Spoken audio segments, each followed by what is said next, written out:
मोहब्बत की दुकान, नफरत का सामान।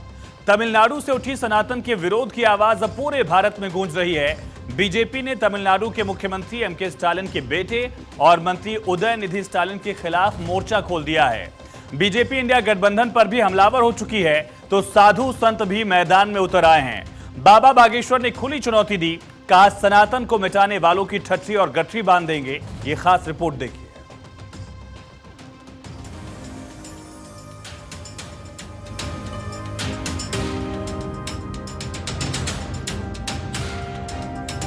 जो सनातन संसार को सीधी राह दिखा रहा है, जिस सनातन को दुनिया अपना रही है, जो सनातन संस्कृति संसार में तेजी से फैल रही है, जिस सनातन संस्कृति को दुनिया गर्व से गले लगा रही है, उस सनातन को तमिलनाडु के मुख्यमंत्री एमके स्टालिन के बेटे और मंत्री उदयनिधि स्टालिन खत्म करने की बात कह रहे हैं।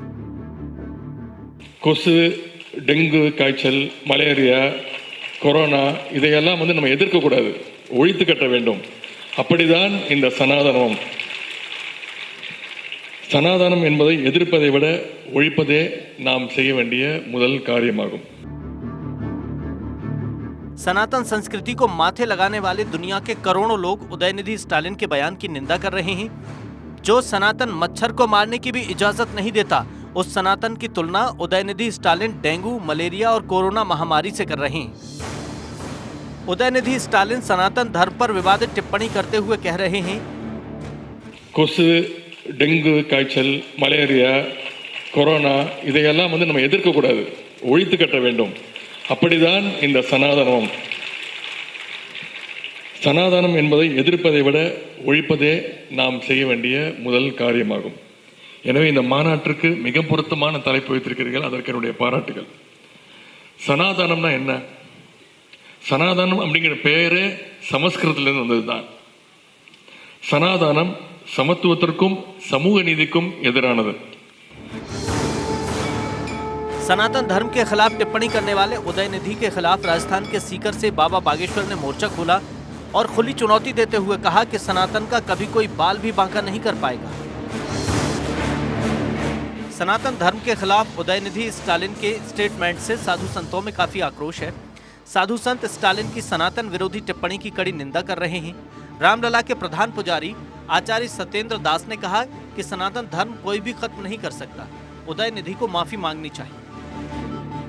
देखिए, सनातन धर्म एक ऐसा धर्म है जिससे सारे धर्म उत्पन्न हुए हैं। यहाँ तक कि जो उनका धर्म भी है, मुख्यमंत्री के बेटे का, उसका भी धर्म यही है। तो इसलिए जो मलेरिया उत्पन्न करने वाले मच्छर आदि के साथ कह रहा कि ये उसी प्रकार से ख़त्म कर देना चाहिए। किसी के बाप के दम नहीं है कि इस सनातन धर्म को समाप्त करे। यही मंत्री जब चुनाव आ जाएगा तो ये दिखाने के लिए, हिंदुओं को भ्रमित करने के लिए काल नेमी की तरह अपने ओट कोट पे ऊपर जनेऊ पहन के घूमेंगे, मंदिर मंदिर घूमेंगे। तो हिंदू सावधान हो जाए। स्टालिन या उनके मंत्री या लालू प्रसाद यादव जी या स्वामी प्रसाद मौर्य या अखिलेश यादव जी या राहुल गांधी जी जिस हिंदू के द्वार पे वोट मांगने जाए, वो हिंदू कहे कि पहले गोमूत्र पियो फिर तुम पे विश्वास करेंगे। उनका यह बयान निंदनीय है और जो संविधान की उन्होंने शपथ लिया है, उस संविधान को उनको पढ़ना चाहिए। संविधान के प्रथम पृष्ठ पर ही भगवान श्री राम के चित्र हैं और ये जो वक्तव्य है डेंगू, मलेरिया आदि जो खत्म करने के लिए, तो ये जब कभी समाज से खत्म नहीं हो। सनातन अपने आप में प्राचीन है। सनातन ना कभी खत्म हुआ है ना कभी होगा। ये मानसिक दिवालियापन है। वोटों की राजनीति के तहत में इस प्रकार का बयान दिया गया है। अखिल भारतीय अखाड़ा परिषद वहाँ के माननीय मुख्यमंत्री से आग्रह करता है, ऐसे मंत्री को तुरंत बर्खास्त कर देना चाहिए। तमिलनाडु के मुख्यमंत्री के बेटे और मंत्री उदयनिधि स्टालिन की सनातन विरोधी टिप्पणी से सियासत में तूफान खड़ा हो गया। बीजेपी अटैकिंग मोड में दिखाई दे रही है। केंद्रीय गृह मंत्री ने इंडिया गठबंधन पर जमकर हमला बोला। 2 दिन से आप इस देश की संस्कृति का, इस देश के इतिहास का, सनातन धर्म का अपमान कर रहे हैं। इंडिया अलायंस के 2 प्रमुख दल डीएमके और कांग्रेस पार्टी, इनके बड़े नेता, एक वित्त मंत्री का बेटा और एक मुख्यमंत्री का बेटा, वो कह रहे हैं सनातन धर्म को समाप्त कर देना चाहिए। इन लोगों ने वोट बैंक की और तुष्टीकरण की राजनीति करने के लिए सनातन धर्म को समाप्त करने की बात की है। हमारी संस्कृति, हमारे इतिहास और सनातन धर्म का अपमान किया है। बीजेपी के राष्ट्रीय अध्यक्ष जेपी नड्डा ने भी उदयनिधि स्टालिन की टिप्पणी को लेकर गठबंधन पर निशाना साधा। उन्होंने कहा कि क्या इंडिया गठबंधन सनातन धर्म को खत्म करने की रणनीति बना रहा है? डीएमके जो तमिलनाडु के सरकार को मुख्यमंत्री स्टालिन, उसका बेटा उदयनिधि स्टालिन, वो उदयनिधि स्टालिन सनातन धर्म को समाप्त करने का उद्घोष करता है और कहता है कि हम सनातन धर्म को समाप्त कर देंगे, एबॉलिश कर देंगे। इस तरह की भाषा इस्तेमाल करता है। आप बताइए, ऐसे घमंडिया परिवारवादी इंडिया अलायंस को रहने देने का अधिकार है क्या? रहने देने का अधिकार है क्या? स्टालिन की सनातन विरोधी टिप्पणी को लेकर बीजेपी पूरी तरह मैदान में उतर गई है। बीजेपी के राज्यसभा सांसद सुधांशु त्रिवेदी ने कहा कि मोहब्बत की दुकान वालों का असली चेहरा सामने आ गया है। उदयनिधि जो स्टालिन जी के बेटे हैं, उनका जो एक बयान आया है, उससे ये मोहब्बत के दुकानदार का असली किरदार अब पूरी तरह उजागर हो गया है। क्योंकि हम ये कह रहे हैं कि ये कोई आइसोलेशन में दिया गया बयान नहीं है। This is not an statement given in isolation, but it is having a complete consequential sequence. तो बीजेपी के राज्यसभा सांसद सुशील कुमार मोदी ने तमिलनाडु के मंत्री उदयनिधि स्टालिन के खिलाफ देशद्रोह का केस दर्ज करने की बात कही। इस वक्त हमारे साथ भाजपा के वरिष्ठ नेता और राज्यसभा सांसद सुशील कुमार मोदी जी हैं। सर, तमिलनाडु के जो मुख्यमंत्री हैं, उनके बेटे तमिलनाडु सरकार मंत्री भी है, वो कह रहे हैं कि हिंदू को ख़त्म कर देना चाहिए, यानी कि सनातन धर्म को ख़त्म कर देना चाहिए। देखिए, ऐसे लोगों पर देशद्रोह का मुकदमा दर्ज किया जाना चाहिए। इस देश के करोड़ों लोगों की भावनाओं को आघात पहुंचाने का काम किया है। अगर हिम्मत है तो दूसरे धर्म पर भी इस प्रकार की टिप्पणी करके दिखलाएं। और राहुल गांधी, लालू यादव, नीतीश कुमार, इस तरह लोग चुप्पी साधे हुए, इसका मतलब है कि आप उनके बयान का समर्थन कर रहे हैं। और तमिलनाडु कांग्रेस के जो अध्यक्ष हैं, उन्होंने और कार्तिक चिदम्बरम ने तो उदयनिधि के बयान का समर्थन किया है। तो राहुल गांधी बताएं कि वो किसके साथ खड़े हैं।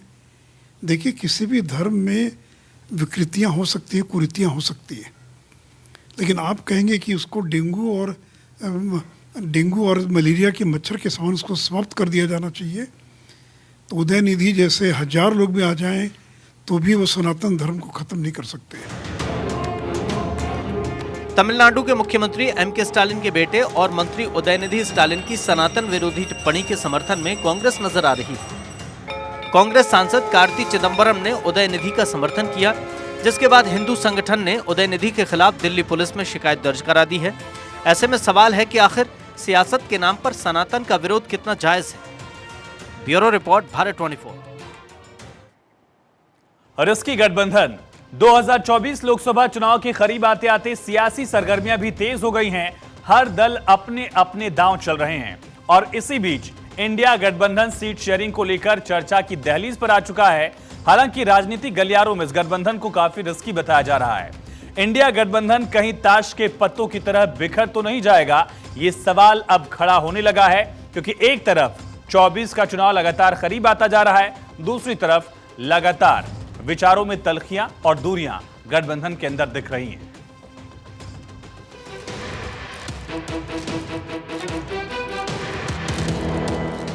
चंपारण मीट का स्वाद कैसा रहा होगा, वो लालू यादव और राहुल गांधी के मुस्कुराते चेहरों से साफ होता है।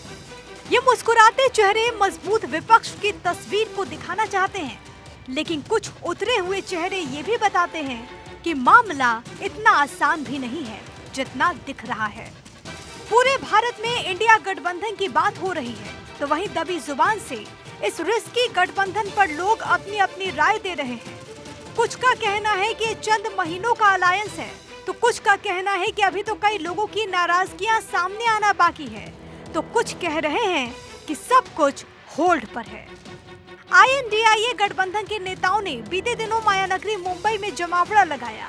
28 पार्टियों के 62 नेता महाराष्ट्र की राजधानी में बीजेपी के नेतृत्व वाले NDA को 2024 चुनाव में जीत की हैट्रिक लगाने से कैसे रोके, इस बात पर मंथन हुआ।